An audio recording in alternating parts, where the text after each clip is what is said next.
Hello, Sagittarius. Thank you for tuning into this week's read. For the main part of the read, I'm using the Tarot Illuminati by Eric C. Dune, whatever. There we go. As long as you can find it, if you want to buy it, there you go. Supportive Oracle cards, Queen of the Moon Oracle by Stacy DeMarco. And there's that. Okay. I don't know. Alright, we're having some fun energy coming here. Sagittarius. Sagittarius is fun, aren't they? I think so. The ones I know are. How's that? The ones I know are. Why are we doing them face down? There's a... Okay. All of these are face down. I want to turn them all over. Can I? I think I will. Okay. Like, they're all face down. I'm like, why? I'm like, why are we all face down? Oh. Opportunity. Opportunity for the people that this hits with. And I say that realizing that it's not just Sagittarians who are going to click on this, and it's cool. I think that's great. I'm one of those people. Like, I gave the example earlier in one of these readings, one of them. I don't think I have Libra or Capricorn in my chart. I don't think. But sometimes I'll click on other readers' videos of Libra or Capricorn once in a while, just as an example. I'll pretty much click on any of them that I feel drawn to. So you don't have to be a Sagittarian to get something out of this. I'm just saying that. If you were drawn to it, cool. But if you are sun, moon, or rising, or whatever else, that's cool too. If you're drawn to it, that's, I think that's the biggest indicator you should have been here. If you were drawn to the video and you felt the need to click on it. Why are we going down that road? We just are. Let's connect into the Sagittarian energy. I kind of feel the way this started, this situation, there's something rough about this situation. If it's not currently rough, it's headed towards rough waters, but they're saying that's okay because you always have the ability to change directions. When it started, though, you have these two cards, the High Priestess and the Action. So if you're already in this situation, they're saying, no, you needed to be. You had a good purpose, you needed to be here, that's cool, but if you're already in a situation and it's already feeling a little like, oh, good Lord, they're saying, yeah, because you've done what you needed to do. For those of you going into the situation and you're like, I need to do this, and you're like, if you clicked on this video and you're like heading towards a situation, like, I know it's going to be rough, but there's something I got to do and it's going to be fine, they're probably going to give you a heads up, like, not as fine as you think. But yes, you are correct, you need to be a part of the situation. So no matter where you are in this, you're already in it or you're heading into it, they're saying yes, the universe is pushing you into it, saying you're needed here, your influence has purpose here, this is good for you to be a part of it. So the High Priestess with the Action is like, yes, I feel like the universe is saying, you being a part of this current situation, if you're just getting into it or you've been into it for a while, yes, this is right. This is correct. You were supposed to be here. And I feel like you're honoring that commitment. Four of Wands is saying, you're not going to be able to get out of it until that moment where you've honored the commitment has happened.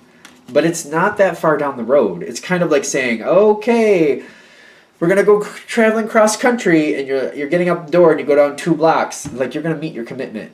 You're going to make your commitment. You're going to meet the requirement within the first 2 blocks. So it's just like, you may be like, I'm in this for the long haul, and you're like, oh, I got to the gas station, I'm satisfied, I'm good.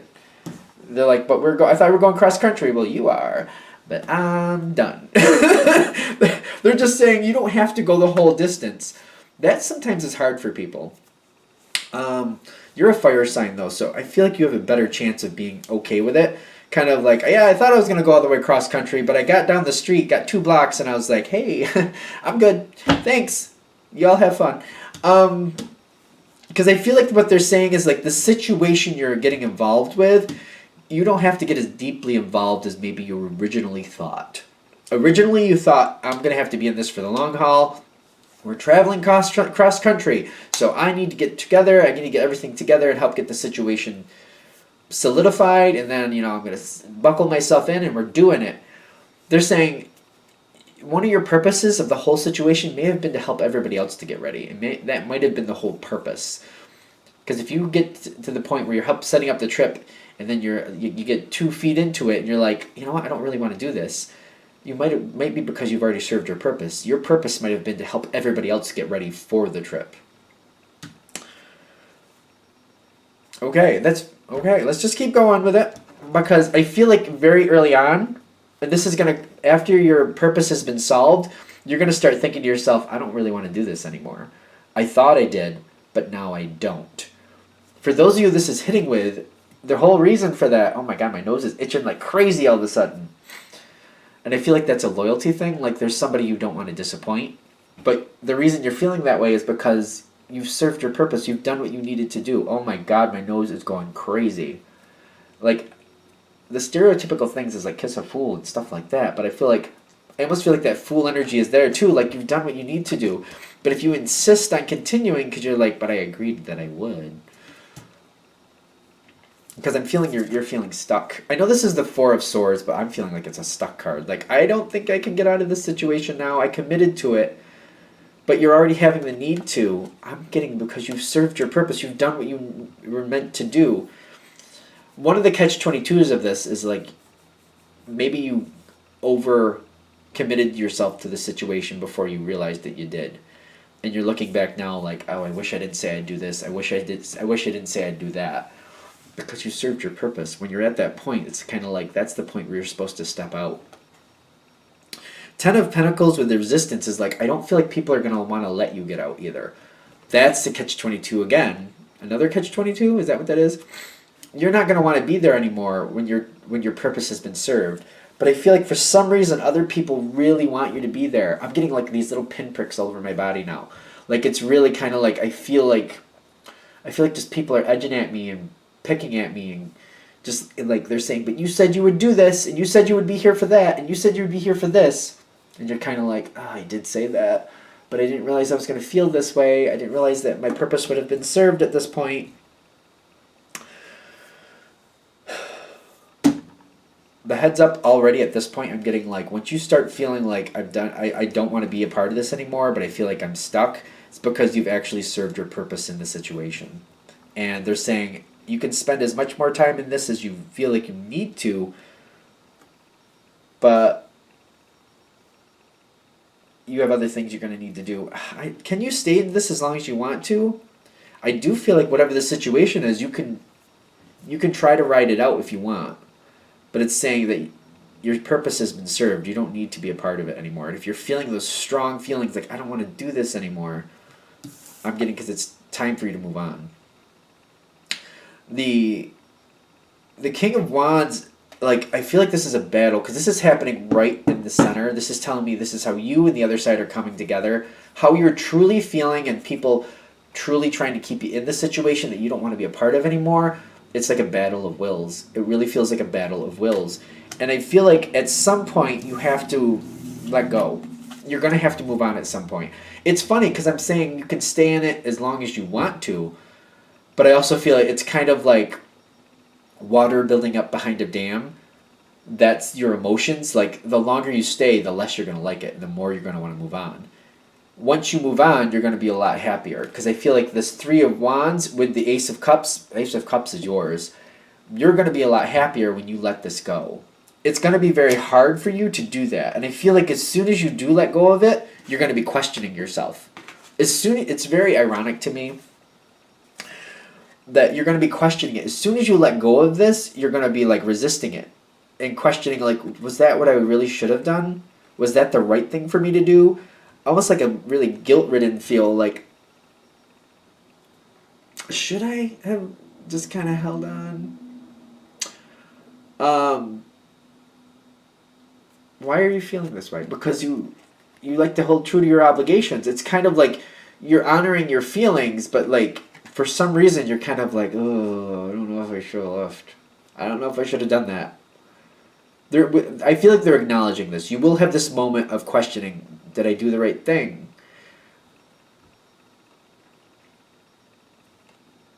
I'm trying to get something else out of it, but nothing else is coming. New beginnings are coming forward for you after that. New beginnings are coming forward for you after that, but I'm noticing this card here. Be careful. Fear is telling me, like, I don't want to get myself into another situation like that again. How do I do this time around? How do I get involved in this next situation without ending up like overcommitting to something? Be careful of overcommitting. I feel like that's hard. I feel like that's very hard because you get caught up in the situation, you start believing in a situation, you want to aid it, you want to nurture it forward, and you just find yourself agreeing to things that later you're just like, oh, I shouldn't have agreed to that, or oh, I shouldn't have said that.